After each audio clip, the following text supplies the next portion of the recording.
emergency for the first time in about... This is Jim, and Receiving this message.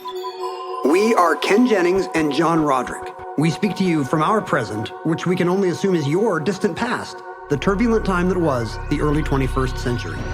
Fearing the great cataclysm that will surely befall our civilization, we began this monumental reference of strange and obscure human knowledge. These recordings represent our attempt to compile and preserve wonders and esoterica that would otherwise be lost.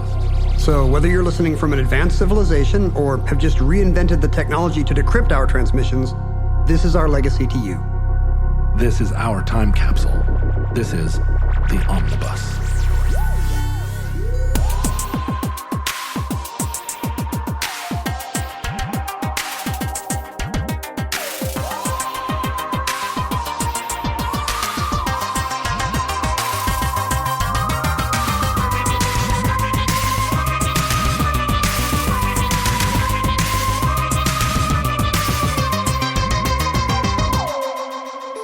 You have accessed entry 815.2S0523, certificate number 26780. Mulberry Mania. Here we go round the mulberry bush, the mulberry bush, the mulberry bush. Here we go round the mulberry bush on a cold and frosty morning. We've done shows on this program about berries. Yeah, the boysenberry. The boysenberry. Its origins in Southern California and horticulture. And we've done shows about the popularization of flora and fauna that are derived from Shakespeare's plays. Oh yeah, European starling. The starlings became endemic in America after they were introduced by a amateur ornithologist who thought America should have every bird mentioned in Shakespeare. And we've done shows about a kind of collective mania or hysteria around plant life. Oh, fern fever. Fern fever. Wow, I'm really good at Omnibus. You are. You're amazing. This is my category. We should do it. Some more. Let's see. We've done a show about. We should do a podcast about Omnibus. Oh, interesting. Where we just talk about we gamify it. Our favorite episodes. We've never done tulip mania, Dutch tulip mania, have we? I feel like we were going to, but we did maybe a more interesting speculative bubble, didn't we? Did we reference it? I don't know. I feel tulip mania is a thing that's just like a ghost wandering around the halls of this, but I don't remember us doing a show. We did the onion cornering, but that's a little different. We did do a thing about a speculative bubble. I don't know. But we today have, as a result of a suggestion from a listener, the great opportunity to do an episode that encompasses all those very omnibus-y qualities. Shakespeare, a mania for a certain kind of plant, and a berry. So it'll be like you turned on those three entries and synced them up like a Flaming Lips record. That's right. And just ran them all at the same time. Cassette tapes in a parking garage. The effect you would get would be the same as the effect of listening to this entry, Mulberry Mania. Although for the purposes of selling advertising, we should probably encourage everyone to go listen to those 3 episodes because that's 3 times the listenership that one episode will gain us. True. Except those are old ones without ads and probably just us talking about how stuff works. Yeah. Although maybe by the time futurelings are listening to this show, we will have perfected dynamic advertising in podcasts, and they'll be full of Budweiser ads. They'll be full of ads for things from your era. Oh, right. It'll be full of like... ads for some kind of lichen protein paste that you put in your tanks. Yeah, or sucker moisturizer for your dried out tentacles. Flights to Mars. All kinds of stuff. I'm intrigued by this show because it comes from our Patreon, which enables us to put on the show even in a time when there is no dynamic advertising in podcasts, and most of our ads are still for How Stuff Works shows, which is weird. Weird to me. True? We haven't been on that network in a year and a half.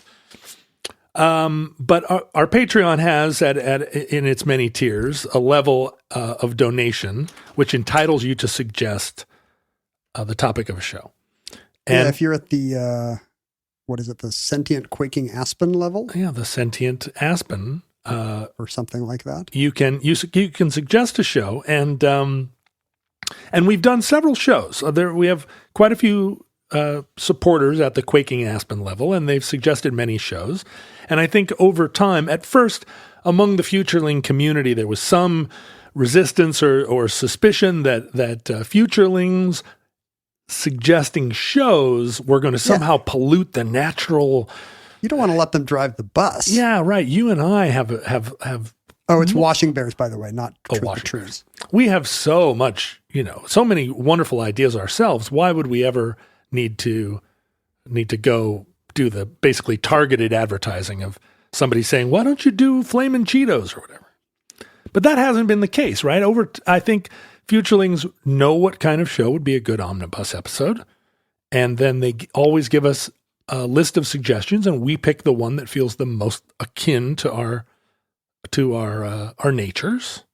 And often it's an interesting nook or cranny. Like, I'm a big fan of omnibus when it's just about some historical thing I discovered accidentally. Oh, I'm glad you like the show. And not something. Good Oh, to hear. huge fan. Uh-huh. Do you listen to it on road trips? Listen to it all the time. Listen to it to go to sleep at night?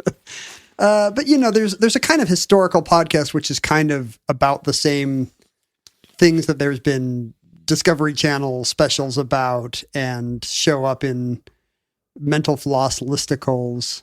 Uh-huh. And I really like the more organic ones that are just kind of diamonds in the rough, newly discovered weird cultural stuff that hasn't been harvested too many times. And I feel like the listeners are very good at uncovering weird little niches that they're kind of proud of and that they want to put spotlights on for the first time, as opposed to what's some historical thing that's been on, molasses flood, or something that's already been on a lot of TV. And I've never heard of the molasses flood. we should do it then. Yeah, we should jettison this episode. Let's and do get it right started. now. Okay. All right. There's a molasses flood. Right. How did all the molasses get into one location? I think it was being stored. Okay. But there was a hole, a molasses hole. In the bucket? Yes, in the giant molasses bucket. Oh, dear Liza. Maybe there's a molasses pipeline of some kind. I'm not sure. Well, we have to do a little more research before we do the molasses flood, it sounds like. But yeah, I agree. One of the challenges of doing this kind of show is that there are a lot of podcasters who thought up the idea of two people yammering on about some historical thing they don't really know that much about. Yeah, it's a fairly common within a narrow genre of. Most podcasts are about sports and true crime, but within the history styles, and so we're always trying to find things that other people wouldn't have found. I think they're also out there trying to find things we haven't found. Added value. No, they don't care. But they're dumb and we're smart. We want to get off the beaten path. Right. They're just like, dur, molasses flood. Herp-a-derp, didn't you see this thing I read in Wired? But we are fortunate as the proprietors to have within the Futureling community a lot of very interesting, informed, eccentric people from around the globe.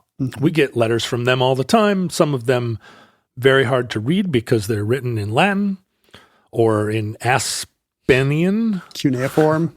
But we hear from people all the time, and we're delighted at how at what a diverse audience we have, and it's a pleasure to serve you, Futurelings. Thanks for tuning in. This has been Omnibus.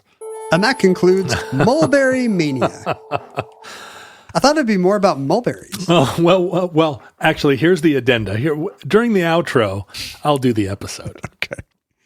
Futurelings from our vantage point in your distant past.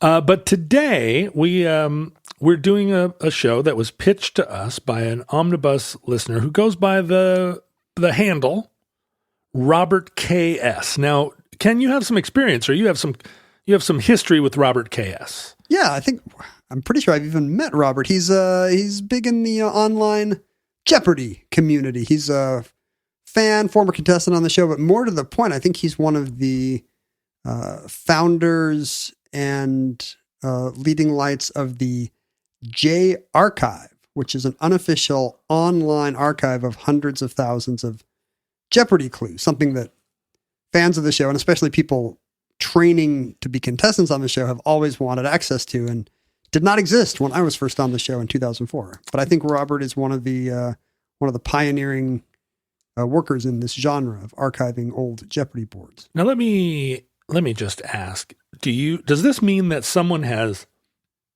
manually inputted all these questions and answers throughout? Do they sit and watch old Jeopardies and furiously type as Alex points to the big board? And yeah, they've been doing it in real time ever since the site started around, I don't know, 2006 or 7 maybe. Wow. A little earlier, but they are also archiving old games as they turn up on creaky old VHS tapes or whatever. Jeopardy's not in reruns. So when you say the online Jeopardy community, my mind it's just a kaleidoscope of ideas that pop into my head. But tell me more about the online Jeopardy community. Is it authorized by the Jeopardy enterprise? No, that's the thing about, I mean, Jeopardy does have a website and whatnot, but there's a bunch I bet it's great. There's a bunch Does it have some 8-bit animation? It's pretty good. Is it? I'll go there right now. Jeopardy.com. What's going on there today? It's showing all the upcoming guest hosts on the show. It's a solid site. So while we were recording this show, Futurelings in your distant past, the Jeopardy program was still featuring guest hosts. But when this show airs, that there may have been some new news. Is that right? The guest hosts will still be running. I don't know when they're going to announce. When this show airs, the guest hosts will still be running. Yes. Okay. All right. Good. So nobody in the future knows anything more than we do. In the distant future, people know whether or not Anderson Cooper ended up hosting Jeopardy. He's who I'm rooting for. We all love Anderson. Yeah. Silver Fox. Although Katie Couric, warms the cockles of my heart. Very chipper. Yeah, she's chipper. She's a cockle warmer. But in addition to the Jeopardy official site, really there's a bunch of fan fora, including probably most prominently the J Archive, which is, because it has hundreds of thousands of past clues, it's a valuable resource for people who want to get better at the show. Oh, I see. So it's a site that will routinely be mined by people who are like, well, I want to go on Jeopardy, but I don't know opera that much. So let me just see what they've asked. Yeah. Let me see dozens and dozens of opera categories from years past. And, I'll make flashcards. How much Jeopardy /fic is there? I don't know if I have ever seen. Come on. There's just not a lot of free time in the show. We know everything that's going on. I mean, anything that we don't see happen during a commercial.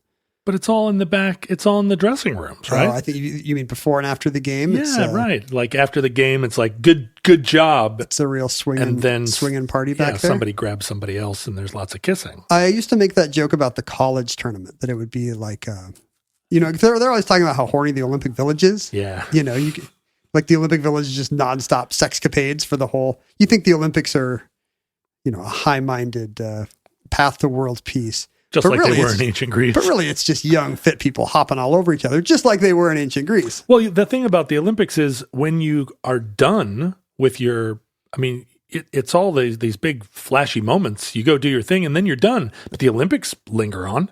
And you're there in the Olympic Village just walking around. And you're still full of adrenaline? Yeah, tight swimsuits. Wearing skimpy stuff? Yeah. It's no wonder that people get up to no good. But I would think you wouldn't get into a sexcapade before your event. Right, because it would sap your precious bodily fluids. That's what they say. Yeah, I remember asking a college tournament person if that went on at the hotel. Apparently, a little different. Oh, because they're nerds. I don't know. Well, that doesn't stop the band people. It's true. It's true. But I don't know. Maybe they're just I don't know. Maybe they really are too high-minded. Yeah. For them, it's all about. I could see that. The answers and questions. Trying to picture anything sexy happening within the Jeopardy verse, it's hard for me to do, frankly. You don't find Jeopardy sexy on a nightly basis like I do? sexy. Yeah. Okay. No, now that I'm putting it together, I do. Yeah. Do you think the set should have like maybe more bean bags and throw pillows? The thing is, there are a lot of dark corners in the Jeopardy studio, right? I mean, all that stuff under the bandstand, what's happening under there and in the back? I mean, you guys kept parading in and out, and there are a lot of shadowy corners. And that's what they're for. I bet you there are people getting it on. Probably all the time. Well, so our correspondent today, our supporter, our futureling friend, Robert K.S., because he is a donor at the Washing Bear level, he sent in 4 suggestions. And this happens all the time. We get suggestions from listeners all the time. And generally, people send in a suggestion, and it's accompanied by just a very brief, explanatory, short paragraph trying to explain why it would be an interesting topic. Often they will target a suggestion to one of the two of us. This would be a good John show because it's about some Alaskan mountain climber. Yeah, it's about airplanes, and it would help if he had walked across Europe, which he never seems to mention. Does that ever show up in job listings? Walking across Europe, a plus. Or it's like, hey, this is an esoteric math question that, or like a sports thing that neither one of you understand. Ken would be perfect for this. Yeah, and they often have a pretty good sense of the omnibus aesthetic. Rarely are we like, do you ever listen to the show? Yeah. But this suggestion, or this list of 4 suggestions, came with extensive notes. And we've seen this before, too. Well, Robert is a Jeopardy champion. He's a Jeopardy champion, and after I did a little research on Robert, he works in patent law, and he's a prominent. That's like my own family is full of IP lawyers. Yeah, he's a prominent Midwesterner. The Midwest is sparsely populated, so it doesn't take much to be like the biggest guy in Ohio, if you know what I'm saying. I mean, who lives in Ohio? If you're not going to ride down the road to see your neighbors, you might just stay home and go down Wikipedia rabbit holes all day. That's right. If you're not going to, put 2 horses on your buggy and head over to Indiana to get some new overalls. But so Robert sent us these suggestions, and they also, his suggestions really stuck out to us. Are you going to go through the ones that you did not select? Well, should I? Should I do? Yeah, I'll do. Well, because maybe briefly. There's another one that appeals to me.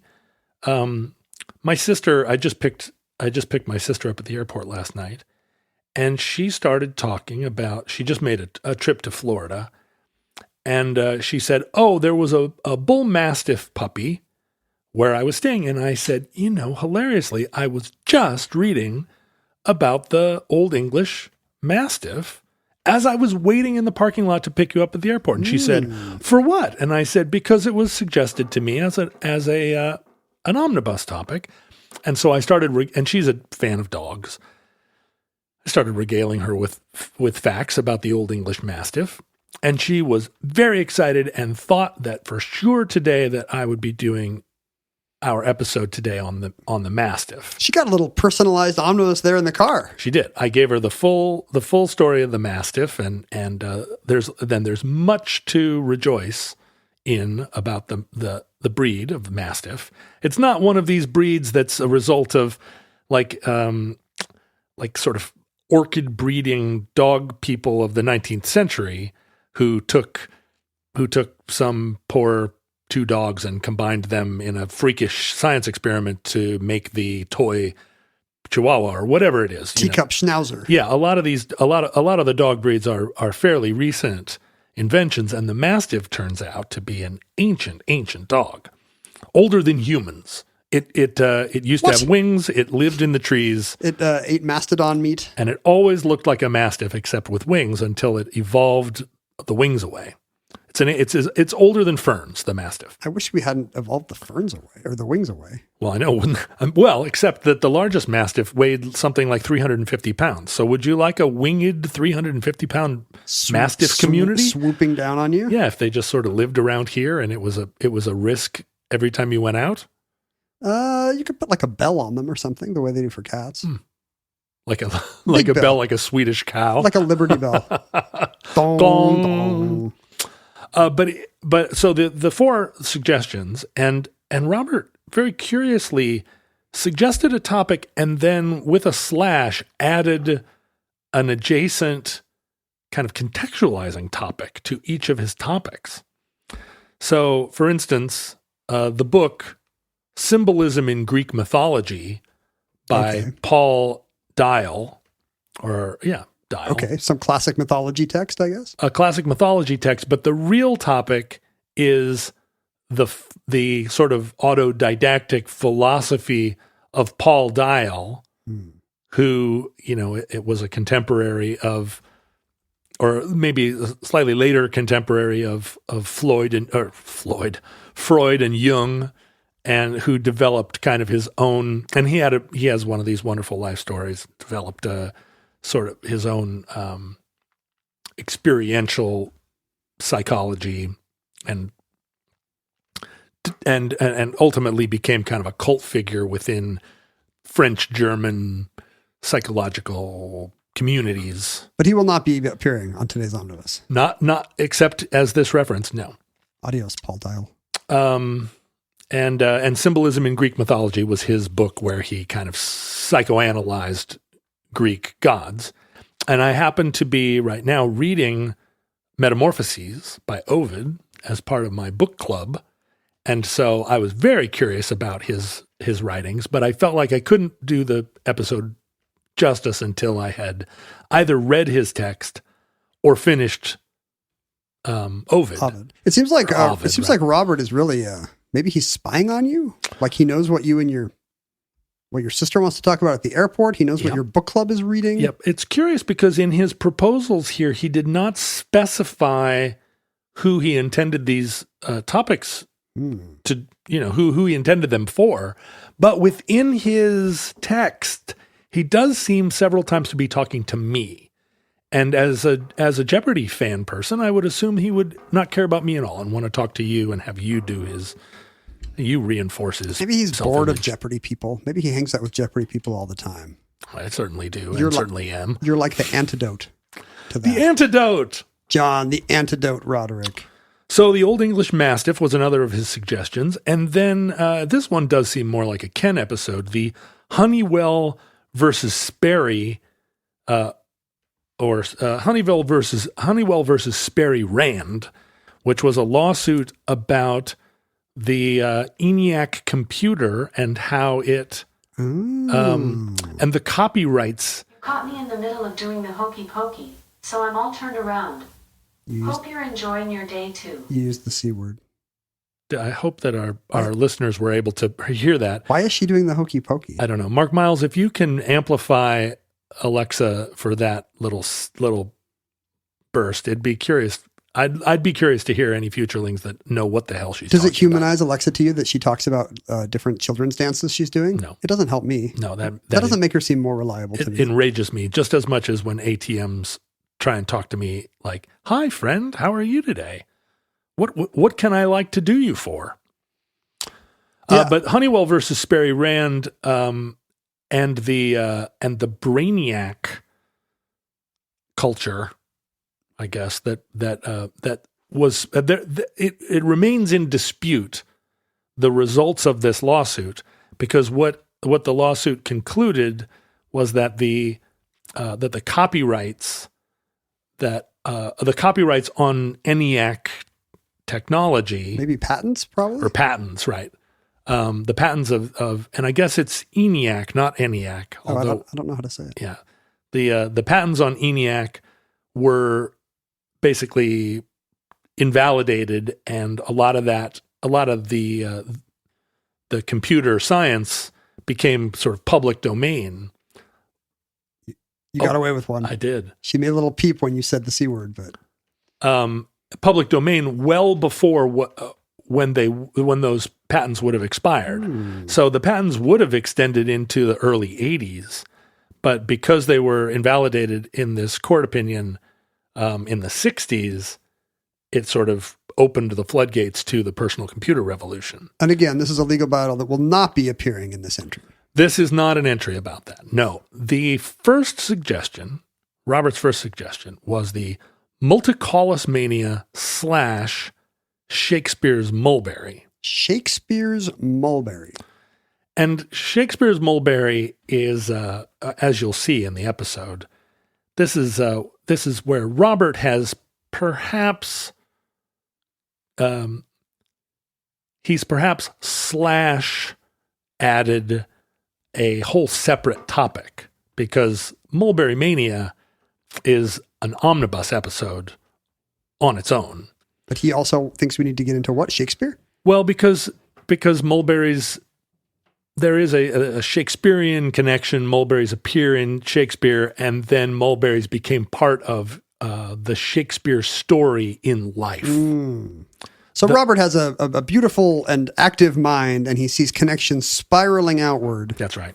And in fact, he sent those all to us. Sent them all to us. But what separates Robert's suggestions from any other we've ever received? Length. Is length. And also, Robert is a completionist and clearly a legal scholar, or he has a legal mind. And Robert, in his suggestions, basically wrote 4 complete magazine articles where he did extensive research, and the magazine articles themselves more or less stand on their own. Maybe Robert should have a podcast. It seems like he's missing a trick. He is now paying us to make him do research for us for free. And I wonder whether maybe Robert doesn't have a melodious voice, or maybe... Has never stopped me. Well, no, your voice gets more melodious all the time. No, it does not. You know what we should do? We should start you smoking. That's really what I need. If you smoked just a little bit. What if, how they use auto-tune for people who can't sing? Can't they just make everyone into a newsreader now with a little digital help? Like why couldn't Mark Miles make me sound like, Burl Ives. Anderson Cooper. Mark Miles, I would like to suggest that for the next little bit, you put a booming stentorian voice. Yeah, if you can just put a filter on Ken that basically makes him sound like Foster Brooks. Is that a thing? Hit the Foster Brooks button? Well, let's see if Mark Miles can do it. He's an audio engineer. Mark Miles, the third Beatle of the Omnibus program. So here we are at what we could generously call the beginning of the show, top of the show here, and I was, faced with this extensive research that Robert had done, and I felt somewhat guilty at being, I guess, able to not do any research for this show and just read Robert's magazine article. What a parasite you are. Well, yeah, right. But, as you say, there's plenty of shows where people just read notes about stuff they don't know about. Sure, right. Well, and so I thought I would experiment with that today. And what's strange is that Mulberry Mania was already something that I had been considering as an omnibus topic. You knew about mulberries and their respective mania? Well, I got so jealous when you did Boysenberries, and it was a very popular episode, and I was like, why does he corner the market on berries here? And then I did Fern Fever, which, I thought was a pretty successful show.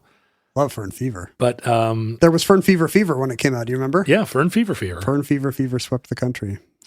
And then, your shows are very popular. I feel like maybe this isn't clear to futurelings, but I'm desperately locked in a competition to the death with you over whose shows get more likes. Oh, is that true? No, not at all. I'm not on Facebook, so I don't see it. I would argue that the secret sauce of my shows is you interrupting and vice versa. Right. So really it might be a referendum on which of us has worse shows. You're barely interrupting on this show. Well, I don't want to interrupt Robert. Oh, I see. He's paying for the privilege. Sure, it would be rude. Sure, it's respect, right? Anyway, so what I'm going to do. Also, you haven't said anything yet. Oh, true. Still waiting for the mulberries and the mania.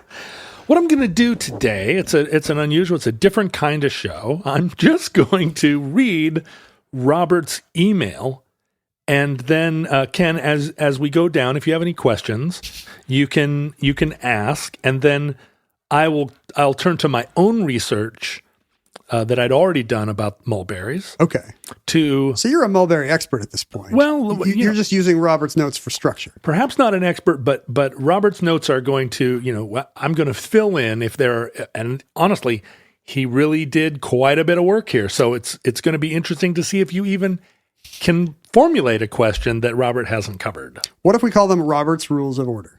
Let's call these Robert's Rules of Order. And he has conveniently sort of, he's put each thought, he's prefaced each thought with a single dash. Now, what's the copywriter take on that? It's like an email indent. Equivalent of a bullet point. Yeah. He also has a lengthy bibliography. I don't know if you saw. Well, that's the other thing. He put so many links at the bottom of his essay. This is how you became an expert on mulberry. We should just put this up on the site. All of his, if you'd want to read all these other like source texts. Because this is the only omnibus that will ever have any kind of academic rigor. Because it was not right. You and I working. Right. Got it. But so the work that I've done here is I've taken his email and I've put it in 18-point types so I can read it, and I've put paragraph breaks wherever he had a dash. Wow. Yeah. So I've done quite a bit of. I don't use the word hero lightly, John, but that's fantastic. Okay, so we're going to get a little background. We're going to get a little bit of Robert's biography sprinkled in here. We're going to get to know Robert a little bit better too. This is very unusual, even for a request omnibus entry. Well, I feel like in the future, if you want to frame your request in the form of writing like a very long magazine article about the topic, Ken or I this may be a very popular show. Robert may end up being a cult figure here in the program. Although maybe not. There could be statues of him in the future alongside us. Yeah, people are like, okay, all right, John, Except in his statue, he's actually researching something. Yeah, right. He's like, and you and I are talking with our butts like Ace Ventura. He's the real hero. Okay, here we go. Now, imagine this in Robert's voice. Maybe I should do this in a British accent to distinguish Robert from, people in Ohio. Does it bother you that he's not British? Well, people in Ohio have a distinctive accent. Which you can do. Hey, Mark Miles, why don't you turn on the Guy from Ohio filter when John talks so we can hear with pinpoint accuracy what an Ohioan sounds like. Yeah, I'm gonna say do the Arnon. I'm gonna say do the Arnon out. Do they say Washington? That's more of a Missouri thing. I think they say Washington. Washington? Or used to. I think they say. Do they say roof? I think they say roof. Sometimes I say roof if I'm in the mood. They definitely say pop instead of soda. Some of them do. Like it. Anyway, here he goes. Where I live in Northeast Ohio, mulberries are classed by dour arborists as weed trees. Ooh. So he's already slammed a bunch of arborists. For their for their narrow-minded view of tree value. Yeah, they're not like hilarious arborists. They're dour and circumspect. But now, speaking of mulberries, they are ubiquitous in urban and rural places. Ubiquitous. Proliferated by bird droppings and lodging themselves in fence rows. I want to look at a mulberry tree and see if I actually will recognize one. So there are a lot of different varieties of mulberry, and a lot of mulberries themselves look like really hilariously long blackberries. Yeah, that's what I'm seeing. Some of them are like blackberries as long as human fingers. It looks like you're taking a picture of a blackberry with your panorama mode, but then your hand slipped or something. Yeah. Or the berry moved. It's a hilariously long mulberry. I don't know if Seattle has mulberry trees, urban mulberry trees. There's those gross chokecherry things. I have not seen native mulberries here in Seattle. And if people have planted them as like fruit varieties, I haven't seen those either. I think I would be, if I saw a mulberry, I would race to it. Maybe the climate doesn't lend themselves to mulberries here. There are mulberries all around the United States, as we'll see. Are they native? Well, there's I don't want to jump ahead. So the red mulberry is native. The other varieties, the white and black, there are many, many mulberries, but a lot of them are imported. And we'll see why soon. Again, to Robert. Mulberries, the fruit, can be very tasty, but they're hard to find in stores because they don't keep more than about a day, and the season is relatively short. And as we'll see, mulberries as a culinary item. well as a crop were not planted for their fruit. Wow. Yeah, we'll see that in Oh, a second. actually, I know this. I'm the guy on the podcast pretending to be surprised. Yeah, you're like, say what? Wait, what? No, Tell me more. I know. I know what mulberries are for. Also, their flavor doesn't seem to be well distillable, so you don't find mulberry flavored foods. That's what I was going to say. There's no mulberry jam or whatever. Right, because kind of the way that the boysenberry was the result of trying to make a fruit that was stable, shelf stable, or Cannibal? distillable. No, it wasn't the product of it, but it was that was a component in the show. Sure. Component of the story. I don't remember. I don't remember. It ended at Disneyland. It ended. That's right. It was a great show, and and like all our shows, I remember every word we said. But mulberries are not well distillable. It's kind of like I've always been complaining about salmon berries, where they have a mild taste, which is just fine for walking in the woods. Yes, But nobody ever thought, let's have some salmonberry flavored candy. Let's put salmonberry syrup on our hotcakes. Said no one ever. well, and there are, by some reports, mulberries are so fragile that just plucking one off the tree, the fruit kind of explodes and your hands are drenched in mulberry juice. Like you can't even really pick them to take them home. But you can, and people use them to flavor ice cream. It's just by the time you would get into a commercial process, the fruit doesn't survive. Sometimes you can find mulberry wine or mulberry tea, but generally mulberries are not farmed paren for their fruit. Right. And their consumption tends to be limited to opportunistic foraging. That's my favorite kind of foraging. Now, you'll notice, even now, second paragraph, that Robert has a very distinctive prose style. He's casual. He's smart. His writing is good. This is very unusually eloquent for an omnibus entry, actually. Well, thank you. I like the fact that we have complete sentences and dour arborists. Yeah, I'm getting to practice my dramatic interp. A new paragraph. Depending on the tree species, the fruits range. Now, here's a little bit of a typo. He says the fruits range color, but of course the fruits range in color. It's an informal email. He didn't know you were going to be doing a dramatic monologue. Did he not? He should have been ready. Yeah. Anytime you email us, this could happen. So from now on, I'm not gonna paren sick any of these That's good. typos. I'm You just seem going to fill snotty. it in. You're punching down. Yeah.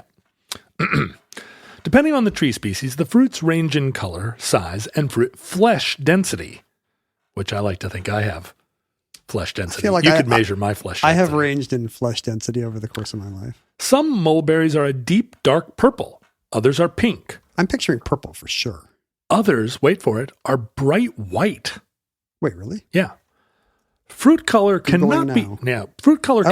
This is what's really crazy. You don't really see a white berry that often. It's got little black spots. It looks like a kiwi or something. How would you think a white mulberry would taste compared to like a purple mulberry? You would assume it would be less intense. Right. These would be the wan vampiric ones. But they're kind of gorgeous. A white mulberry is kind of a gorgeous fruit. It looks like it's made of rice.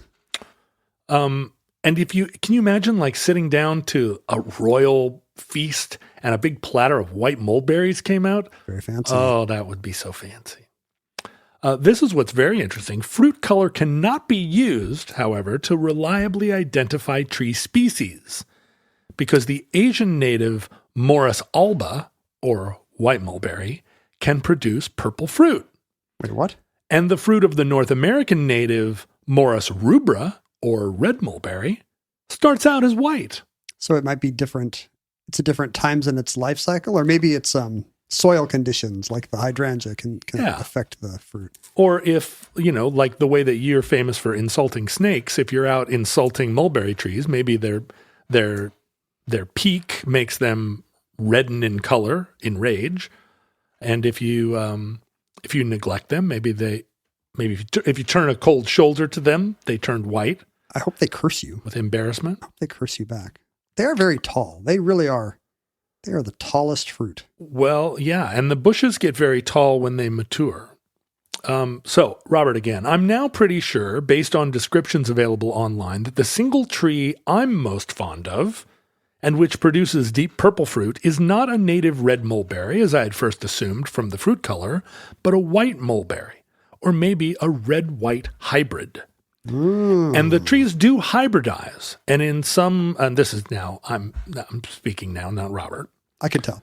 Oh, thank you. I could tell where it shifted. Well, so I'm wondering whether I should speak in italics, or what? Do I give him an accent? Say close quote. Or maybe you can do like a Ken Burns documentary and say, Robert K.S.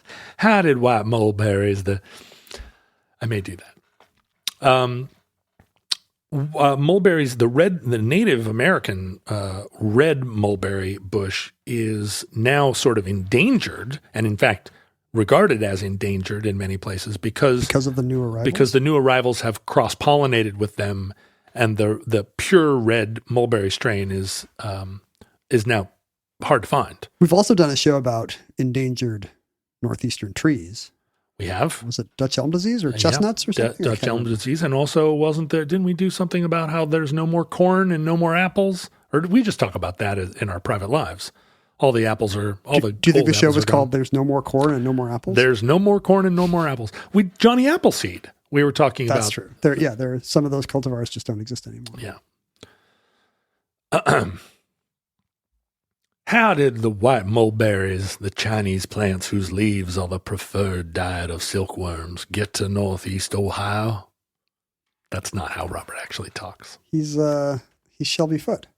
Isn't there some famous movie character that was just, I think it's Daniel Craig in Knives Out is doing an impression of Shelby Foote from the Civil War. Oh. That's where he got his. Yeah, no, that makes sense. His honey-baked accent. English colonists brought the trees to America in the early 17th century, and they brought some British mulberries. Well, so and I don't think that we talk about this. I don't think Robert talks about this, but actually King James, there's a whole English history of trying to cultivate mulberries for this reason that we're about to. We're dancing all around dramatically. But mulberry trees arrived very early in Jamestown as an attempt to cultivate a silk production industry in the Americas. Sericulture. And so sericulture is the whole process of growing mulberries to feed silkworms to produce the cocoons that from whence we derive silk. Because the Chinese worms that produce silk only will thrive in mulberry trees. White mulberries specifically, and what the pupa eat, what the caterpillars eat, is not the mulberry fruit that looks like a giant white blackberry finger, but in fact the leaves of the mulberry. And so the bushes, and this, as I think probably most futurelings know, for many thousands of years, the Chinese kept this secret, this sericultural cycle, a state secret. It was the sericultural cycle was a state secret. It's a very alliterative tactic. Yeah, and I'm great at saying S's because of my 11 missing teeth. They didn't want word getting out to Japan or India as to how one did this. Right, because then they could keep selling them silk at outrageously high prices. Silk was an incredible commodity. I mean, it was like the market of silk in the not like ancient world, but yeah, would you say ancient world? I guess ancient is the world. Sure. Silk was one of the things that opened up the world. The Silk Road, famously, from all the way from Turkey to China. And if you could grow silk everywhere, why would you take a camel train to China? I mean, I ask this question of you a lot. I'm reading right now a PETA document arguing that the current silk industry is very hard on the silkworms. They have to die once they've made their little cocoons. Well, and that has always been true. Often in cruel ways. So PETA is not wrong. The silkworm as it metamorphosizes into a moth, it has to die along the way. It has to die before it comes out because that would ruin the silk. Yeah, as it chews its way out of its cocoon, it chews through the fibers, and part of you'd have holes in your tie. Yeah, what you the way that you take silk from a cocoon is that you actually unwind it. It's a continuous thread, or rather, it is long sections of continuous thread that you can kind of you can spool together. But you need to and this is the real difficulty in producing silk as a industrial product, is that unwinding a cocoon is extremely labor intensive. I can't get my earbuds untangled. It's really a hassle, and also it is a skill. You can't just do it. If I gave you a cocoon and said unwind this, you would almost certainly ruin it. And and that's not a slur. I don't say that about you in particular. In particular, because I couldn't do it either, Ken. We need to have the long, graceful fingers of the sericulturist. Well, so the way that you produce silk from a cocoon is that once the worm has spun its cocoon and inhabits it and is inside transforming, you harvest the cocoon, worm inside, and then you put them in a pot and boil them. Oh, well, that's not nice. It's not nice. And it kills the worm. And then there's an outside, a kind of, a crust to the outside. It's also like a fibrous husk. On the outside of the cocoon? On the outside of the cocoon. It's not silk. It's not silk, okay. Although it is used, even now, used to stuff pillows. I mean, it's a kind of soft byproduct of silk production. And it can be used for a lot of things. So you boil the cocoon, the husk you take off, and then to stuff pillows, and then there's a little spooler, and this process is called reeling, and you sit and reel in the out of the pot of boiling water, or hot water, which has to be exactly the right temperature to kind of loosen the strands.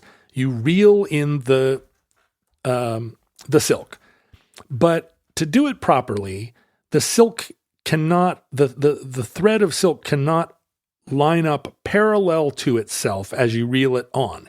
You have to reel it. What would happen if it did? Well, it becomes gummy and sticks together, and it doesn't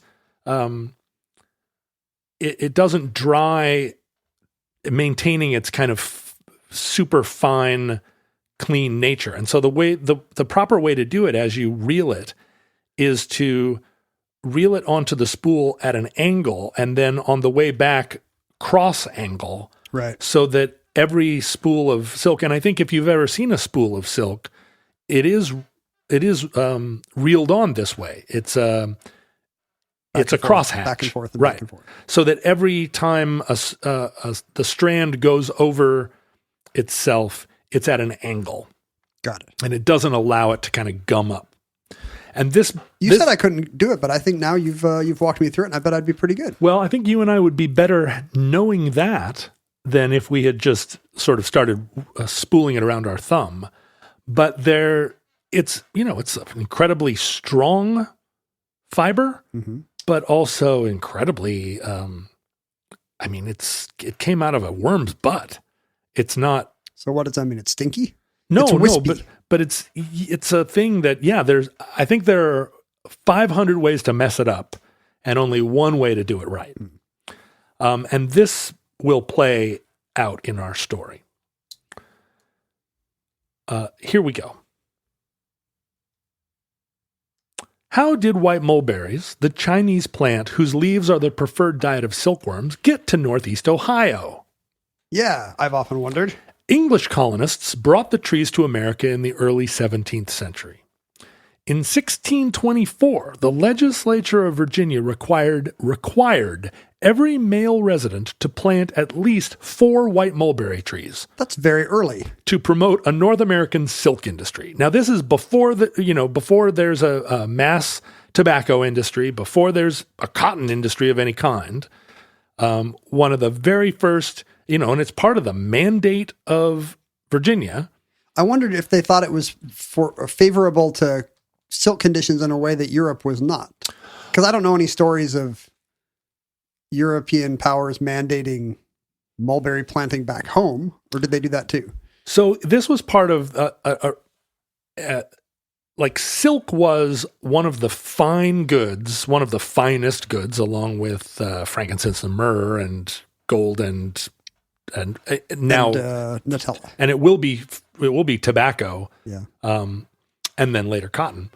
But it's a fine good, a processed good that there's as there is increasingly a global trade, there's also a sense of monopoly and a feeling that we're now, silk is such a prized commodity and we're dependent on a Chinese silk. And so we need to find a way to make silk a cash crop elsewhere so that we can control the market. It's the usual English capitalism trying to figure out a way that they can be not dependent. So there's not a silk gap. You don't want a silk gap. You don't want a silk gap. And so trying to figure out Today we're fine with everything we own being manufactured in China. Absolutely. It's the preferred way because it's easier to ship raw materials to China on a giant boat, steaming the whole way, just spewing cold ash into the sky, have them process it and steam it all the way back and truck it to your home in Northeast Ohio. To my dollar store. Than it is to just make it there. But we'll see that this was true hundreds of years ago. In the 1820s and 1830s, now we're jumping ahead, a sericulture craze exploded out of Connecticut, aided by sericulture promoting government subsidies. Wait, when is this? Early 19th century? Early 19th century. So I'll fill in. Suddenly Connecticut is trying to get a silk industry going. I'll fill in some of the gaps here. Okay. Throughout the 17th and 18th centuries in the United States, there was a lot of interest in the idea that we could grow silk, or that we could process silk here in the United States, and that this would be a thing that sort of that it was a crop where the United States in particular could become, or rather the Americas, could become the new center of silk production to rival China, to produce a kind of, through, America and English mills, because silk was not just then a favored garment, but also was, used in a lot of applications. And, sort of like whale oil, it was a thing that in the United States was promoted as a way of becoming a global power.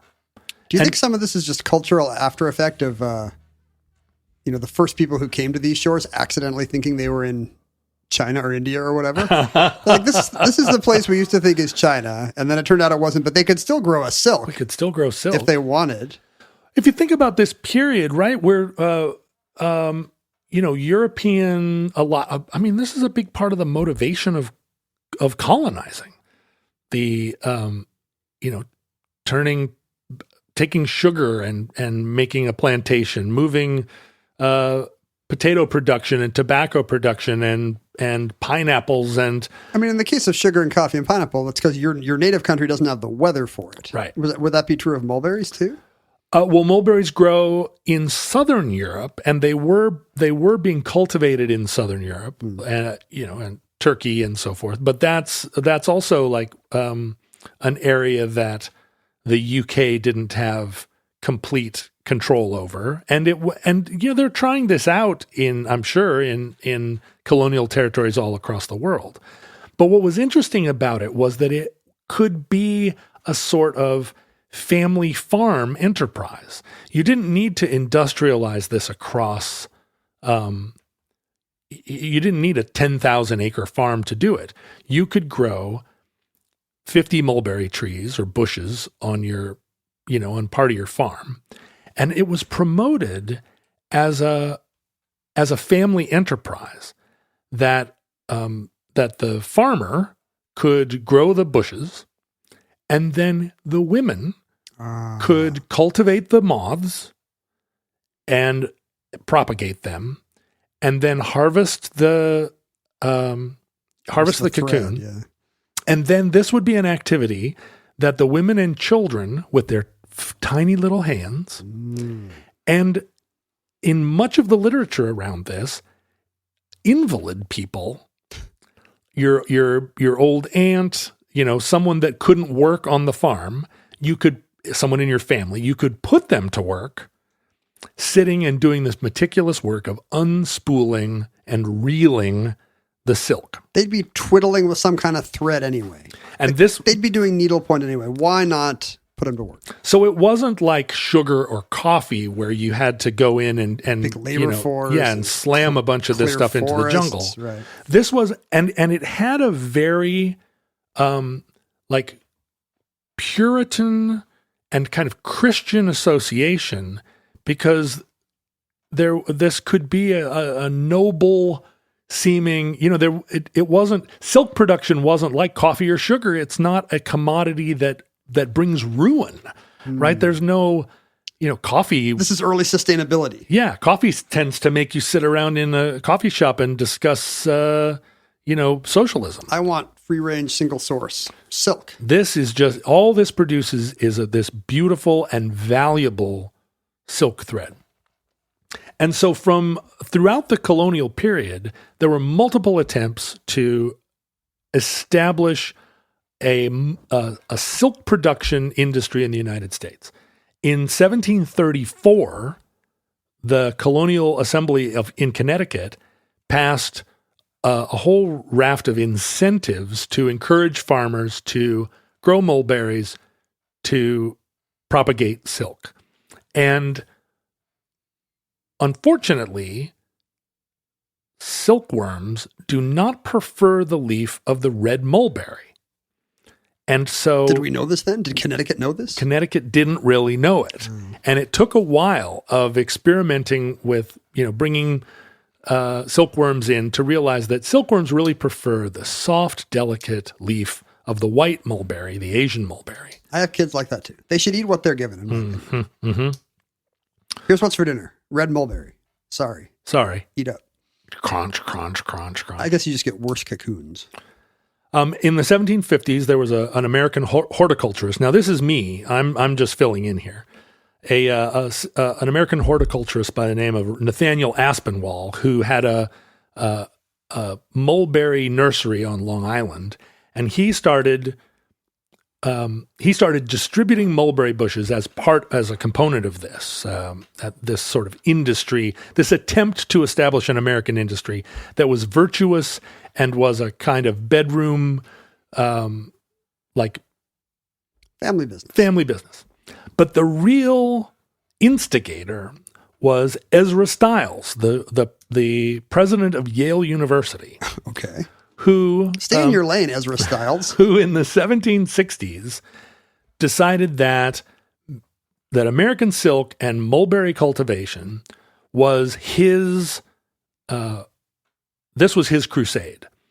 And he wrote to all his fellow ministers, because as you know, at that time, Yale, like all American universities, was a religious institution. I assumed he was a minister because his name was Ezra. Ezra, exactly. Who's going to name your kid Ezra if not someone who intends your child to be a minister and ultimately a president of a university? Sure. Ezra wrote to all the ministers in his denomination and said, you should begin cultivating mulberries.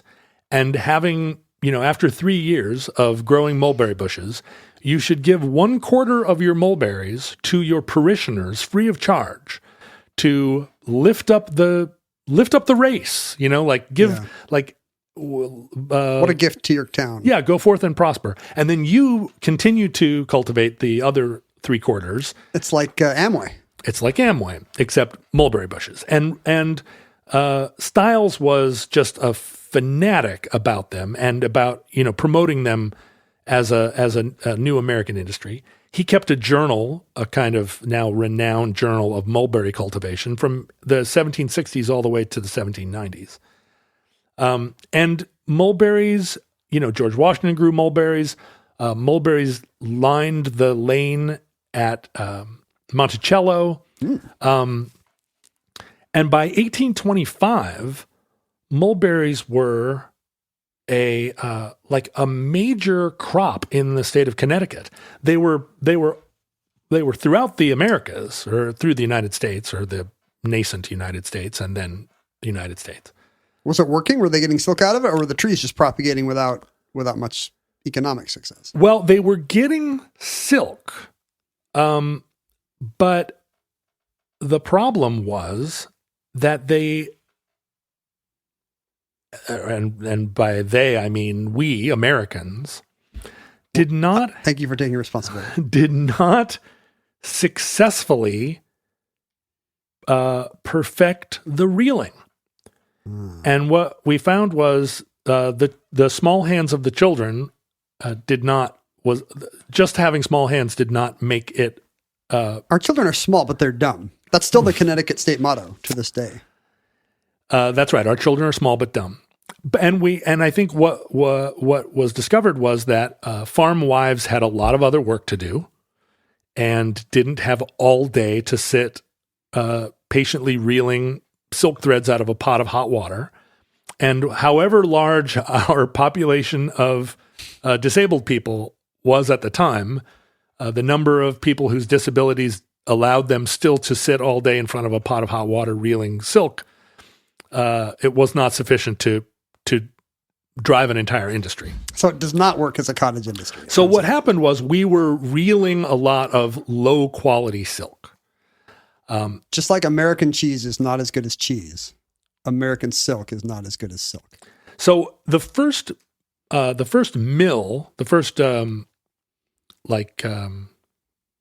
garment mill in the United States was in Mansfield, Connecticut. It was established in 1810. And when it came time to produce silk garments, the Mansfield mill imported silk from Southern Europe and Asia, even though in Connecticut at the time, there was this boom of silk production.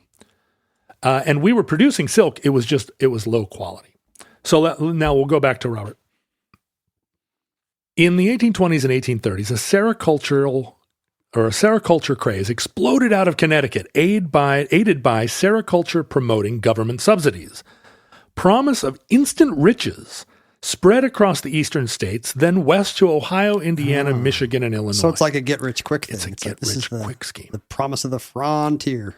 All you needed were some mulberry trees and some silkworm seeds, and you could be a silkonaire. That's a sort of he's Do you think that's he's pandering to you. That's a here. Robert neologism? Yeah, I think so. Millions of white mulberry trees were planted in North America in the span of a decade. Maybe millionaire would have been funnier. I'm just spitballing. You and Robert can do this on a separate That's thread. true. We don't have to do this on the show. Yeah, email him tonight. But one amateur sericulturalist after another fell victim to rookie mistakes and went bankrupt. As a typical example, Phineas Powers was a New Yorker who in 1836 cleared land in the northeast Ohio county of Lorain to plant 20,000 white mulberry trees. Whoa. His enterprise fared well his first year in operation, but his silkworm stock was ravaged by disease. This is Robert's paren. A few decades later, Louis Pasteur devoted himself to solving silkworm diseases. So there were all these diseases that silkworms in China did not get, or at least they had figured out workarounds. Mm-hmm. Whereas you try it in a new world with new microorganisms, and your silkworms get sick. Right, sickworms. Phineas Powers, he folded in year 2. Phineas. Care and feeding of the silkworms, unspooling of the cocoons, and milling of the thread is highly labor-intensive work, says Robert. I feel like we already covered this. Yes, but was considered to be women's work. And then he says to us, see recent discussion in the Memex episode. He's referring to the punch instances cards. where we have talked about women's work in derisive scare quotes. And how it stigmatized different industries, and then Right. the second that turned around for market reasons, it suddenly seemed respectable.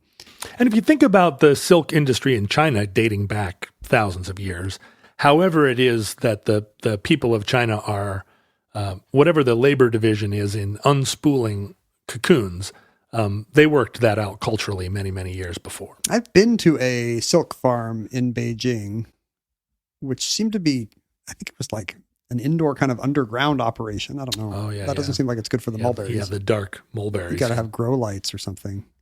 But I feel like it was a lot of women doing the reeling. Right. Well, the women and children in 1830s America evidently were not so interested in all the labor required to reap a few pounds of spun fiber. This, among other problems, led to more interest in the trees than the worms. And here we get to the meat of the story. And now, the rest of the story. Well, what's interesting about the trees if you don't get silk out of them? Robert. Well, a failed sericulturalist from Massachusetts named Samuel Whitmarsh was one of those who figured out he could make more money selling the trees than manufacturing the silk, because the craze was sweeping the nation. So it is like Amway. Yeah. He promised farmers riches in the silk industry if they planted a faster-growing white mulberry variety called Morus multicaulis. The trees became a hot commodity, and farmers would resell saplings they'd just bought at many X profits. The price for 100 young trees increased from $3 in 1834 to $500 a few years later. But this is all going to collapse if nobody can actually make a profit on the silk, Well, right? Ken, don't get ahead of yourself. I'm excited. I'm feeling the narrative propulsion of Robert's memo. Soon, the trees were worth too much to be used for silk culture. At the dizzying heights of the craze, one tree brought more than $100 at auction. And that's an 1820 whatever dollar. Yeah. Now he credits that to an article in the Los Angeles Times, which I highly recommend. Whitmarsh was accused of selling regular Morus alba seeds for multicaulis prices. His defense became irrelevant when the bubble finally popped in 1839 and his stock became worthless. The mulberry bubble. Across the country, the phrase, just another multicaulis, became a popular phrase used to deride get-rich schemes. Wait, really? Yeah. So that's just another multicaulis. That's how you would use it in a sentence? Mm-hmm. Oh, boy. So what would it be like Bitcoin today? Yeah, just another Bitcoin. That's right. And when I told this story to my sister yesterday, she looked at her friend Kenna and they said, Bitcoin. So just another multicaulis. Yeah, just another multicaulis. That's what I think about it.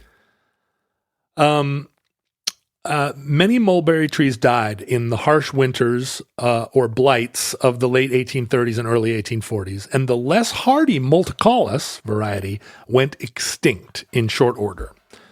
But the progeny of the alba survivors thrived and spread. So these are some hybrids. Today, white mulberries are found in abundance in every state of the Union except for Nevada and Alaska. But I don't think here in Seattle. So we'll have to do more research on that. I don't see them. After last gasps in Utah and California was finally done by the 1929 stock market crash. So there continued to be interest in California, in Pioneer Day, California, that maybe that could be the place that America could develop a silk industry. It's always just around the corner, just around the river bend. But in the 1930s, we started developing synthetic fibers, the early days of rayon, and rayon made the American silk industry irrelevant. There's still a silk industry, but I guess it's a import luxury good, not a... Yeah, that's right.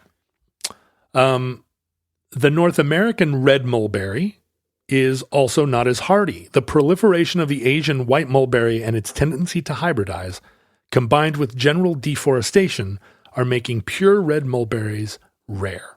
In Canada, Morus rubra is today classified as an endangered species. Really? Wait, so And that's the one that was native. That's our native one, yeah. Well, maybe we should send it to China. Hey, there you go. Yeah, take that, China. And a couple of other interesting factoids. And I wrote my brother about this because my brother was a cherry orchardist for many decades. Robert says that mulberries are today sometimes planted in cherry orchards as decoy trees because birds prefer. What's a decoy tree? Well, the birds go eat the mulberries and leave the cherries alone. Yeah, what do you know about them apples? So now, fully an hour into this episode, I'm going to have to condense Robert's extensive notes on the mulberry in Shakespeare. Oh, yeah. Wait. Yeah. He was going to call this Shakespeare's mulberry. In what sense is this related to the works of the bard, John? Well, Shakespeare retells Ovid, the tragedy of Pyramus and Thisbe. Oh, right. It's in Midsummer Night's Dream. Pyramus and Thisbe in Midsummer Night's Dream. And is there a mulberry tree in that? Well, in Ovid's version, it is that is the origin story of the mulberry. Because, as you know, Ovid likes to. It's like just so stories. Somebody's going to turn into a flower. Yeah, instead of the rhinoceros getting his scales by rubbing himself, to get the itching powder out. In this case, Pyramus is his dead body is lain by a white mulberry. His blood stains the fruit, and the gods, swayed by Thisbe, forever change the color of the mulberry fruits to honor their forbidden love. I see. So it's, reading the book, you realize that almost everyone in Ovid either gets raped and turned into a bull or escapes rape by turning into a tree. Yes, it's like this flower came from a nymph being chased by a horny god. That's right. Whereas this other flower came from a different nymph being chased by a horny god. By a different horny god, right. And it's usually the horny god's wife that turns the nymph into a tree. Oh, yeah, sometimes she's mad. Yeah, it's almost always Juno. Anyway, so Shakespeare legendarily planted a mulberry in his own garden in Stratford upon Avon. Stratford upon Yvonne de Carlo. And so now I'm deeply paraphrasing Robert, but after Shakespeare died, and this is during the period when James I was bringing mulberry saplings into Britain. Oh, right, yeah. Before he then sort of exported it to the United States. Shakespeare always loved the new fad. He really did. And he loved James I. The house where Shakespeare planted this mulberry was inherited, inherited/sold to the Reverend Francis Gastrell. And even then, in the 1750s, Shakespeare's old house became a kind of place where tourists would go, kind of like Kurt Cobain's house here in Seattle. And Courtney Love tore down Kurt Cobain's suicide garage. Right. And similarly motivated, Reverend Francis Gastrell ended up chopping down the mulberry tree. Because it was attracting tourists. People were coming and taking cuttings from Shakespeare's mulberry tree. Well, he cut it down? So he cut it down. What a spiteful guy. And that infuriated the residents of Stratford upon Avon. Rightly so. Did they run him out of town on a rail? They ended up running him out of town. But what happened was the wood from the chopped down Shakespeare's mulberry tree was spotted by Thomas Sharp, and that's Sharp with an E at the end, or Sharpie. I'm sure he said Sharpie. Who was a local entrepreneur. He took the wood and started making little signs of the true cross out of it, except they were little talismans of this comes from Shakespeare's mulberry tree. I was reading this old 80s horror magazine from Warren the other night, and one of the ads in it was for actual vials of sand from Dracula's castle.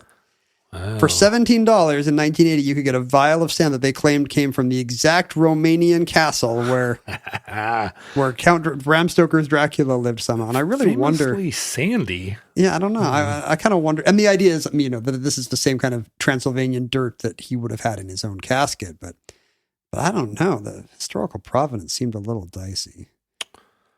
I feel like you could just get dirt from anywhere in Romania and say it was from Dracula's castle. Well, that's what happened with Shakespeare's Mulberry Tree. Like Shards of the True Cross, way more wood items were produced that claimed to be from Shakespeare's Mulberry Tree than could possibly have come from a single mulberry tree. Makes sense. Yeah. So, they're not making any more of that. It's like real estate.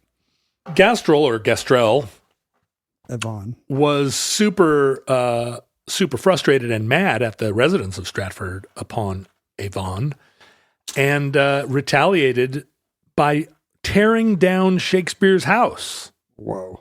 And that's why we have no Shakespeare's house to this day. It's true. Today you can go to Anne Hathaway's house. Yes. And the garden's lovely. Yes. But all the Shakespeare stuff is a recreation. It's because of this guy.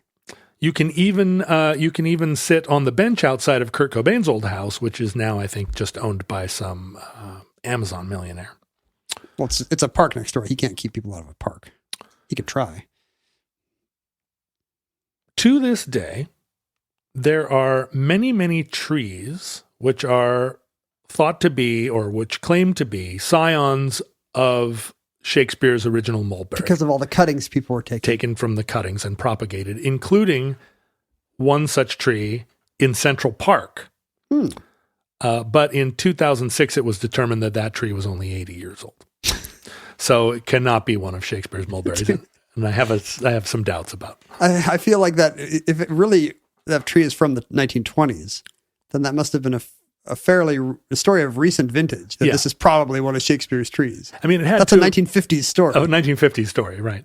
And there have been excavations recently, and this is again from Robert, excavations at New Place there in Stratford upon Avon, Shakespeare's home, which have lent credence to the theories that Shakespeare was a pot smoker. Wait, really? Yeah. What do you think they found?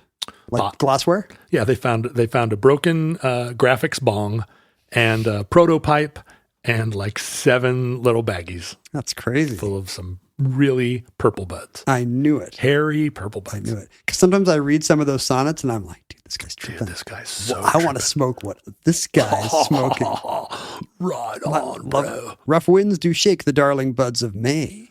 So, in conclusion, in Robert's own words, I have tasted mulberries from trees throughout my neighborhood, across the country, and on 3 continents. Whoa, we kind of have some unusual mulberry expertise here. Robert is not new to mulberries. Mulberry taster Robert K.S. And mulberry trees take between 5 and 8 years to grow to the size that a mulberry or that a silkworm would enjoy its tender leaves. So it's not a thing where you just throw a mulberry in the ground and you got silkworms going. I mean, this is part of the way that it could be such a boom on trees, because it wasn't such a quick turnaround that you could say, hey, I bought those trees last year and I'm not a millionaire. There was always that kind of, it takes a little while. Anyway, back to Robert. The best tasting mulberries. Here we go. Come from the backyard in the house where I grew up. My mom makes a killer mulberry pie. Wow, it's like he traveled all around the world to 3 continents. And it turns out the mulberry he was searching for was right in his own backyard. Isn't that so often the case, though? I mean, where are the mulberries that you and I are searching for? We never thought to look. And that concludes Mulberry Mania, entry 815.2S0523, certificate number 26780, in the omnibus. Do we feel bad about letting Robert do all the heavy lifting here, doing all the hard work? No, I think it went pretty well. I mean, I filled in some of the missing pieces in Robert's story. We certainly couldn't have testified as to, his mom's mulberry pie recipe. We don't have access to that. We still don't know whether that's true or not. But Robert, is no mulberry come lately, and all of the here we go round the mulberry bush. To think that I saw it on Mulberry Street. Mulberry Street and all the Mulberry Streets in towns across the United States all date from this period. Pop Goes the Weasel. Their first recorded instances are always in 1830 or There's so. a ton of Mulberry in the culture relative to how much of it you actually eat, which is zero. Right. And that's all those are all sort of echoes through, speaking of Ovid, they're all echoes through the sands of time. I kind of enjoyed figuring out why you hear so much about mulberries, but you never actually eat them. Yeah. Oh. It's all silkworms all the way down. Silkworms all the way down. If you would like to suggest a topic of an omnibus show, that's available at the Washing Bear level of support at patreon.com/omnibusproject. If you enjoy the show and your budget allows, check out that site and pick the donation level that's right for you. You can also find us on social media at Omnibus Project. I'm at Ken Jennings. You can find John on a separate Patreon site. You can email us at theomnibusproject@gmail.com with your own mulberry pie recipes or silk reeling tips. You can send us physical items to our P.O. Box at Omnibus Project, P.O. Box 55744, Shoreline, Washington 98155. Today I just opened this book from a listener named Alan, who sent us an early copy of this children's book he just wrote called Maybe and the Gravy. It's about a young girl who doesn't like gravy. How can you not like gravy unless she's a vegetarian? Yeah, that's kind of the thing. They don't get into that. But even then, you could have like vegetarian gravy. It turns into more... gravy seems to be chosen because it rhymes with maybe. It turns into more of a book about how she learns to try new things and even embrace change when a friend of hers moves away. Spoilers. That's nice. Thank you for sending us the book, Alan. It looks like it's due out soon. You're going to be very excited about this, John. You got a note from... What? This says... The Kentucky Colonels in Louisville. What? Louisville. What? If your note is anything like mine, well, first of all, you'll get a welcome Colonel. This is addressed package. to Colonel John Roderick. Was yours addressed to Colonel Ken Jennings? That's true.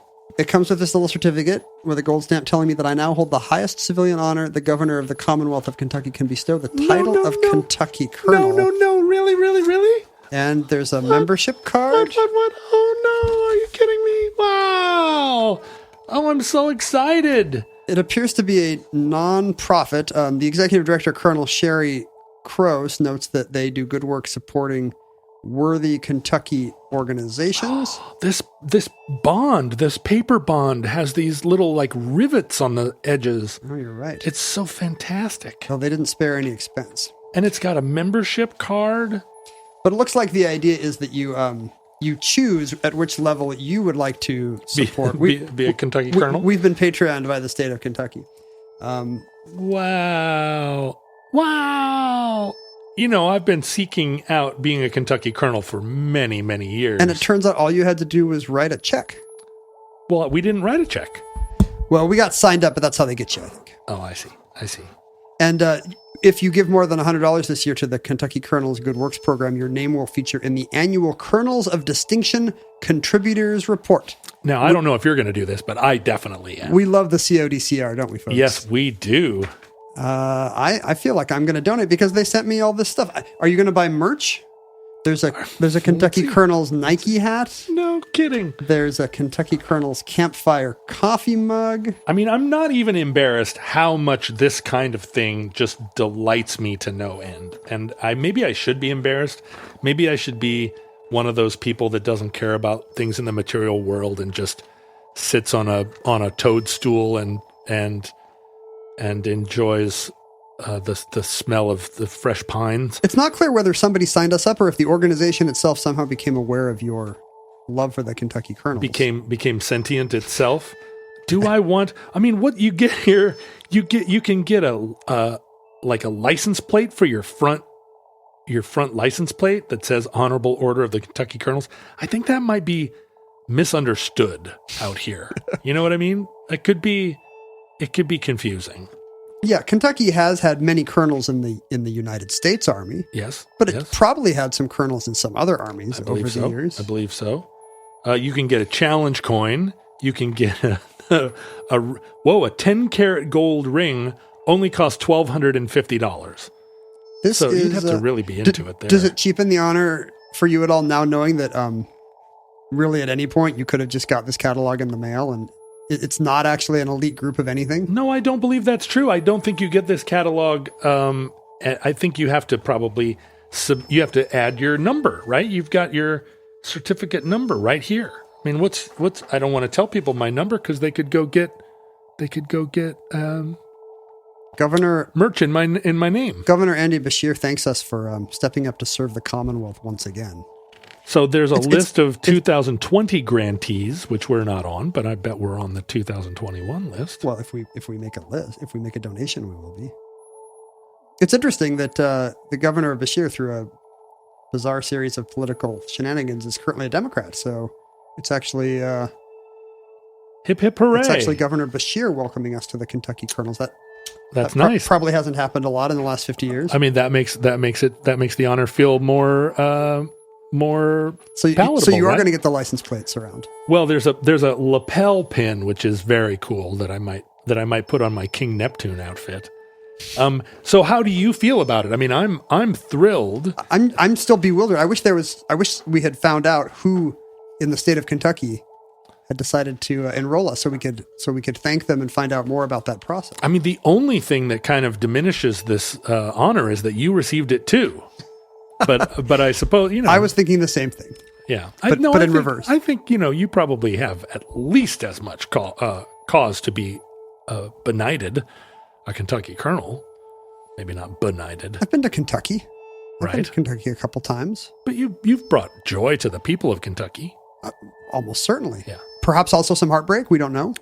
Hard to measure. Think about all the people that have watched you on television and dreamt of your sweet kisses who will go unkissed. But how many of them were rooting for someone else?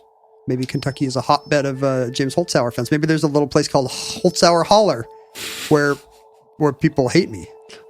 We don't know. Almost certainly. If you are responsible for our joining the Kentucky Colonels, first, thank you. Second, please let us know. Take credit for your achievement. Email us at theomnibusproject@gmail.com. You can also find your fellow listeners in this era or presumably any other by looking for the Futurelings on Facebook or maybe Discord. There's a subreddit, I think. It's a good time. Futurelings, from our vantage point in your distant past when the state of Kentucky still existed because the United States of America still existed. We have no idea how long this bankrupt civilization survived. We hope and pray that the catastrophe we fear may never come. But if the worst comes soon, this recording, like all our recordings, may have been our final word. But if Providence allows, we hope to be back with you soon for another entry in the Omnibus.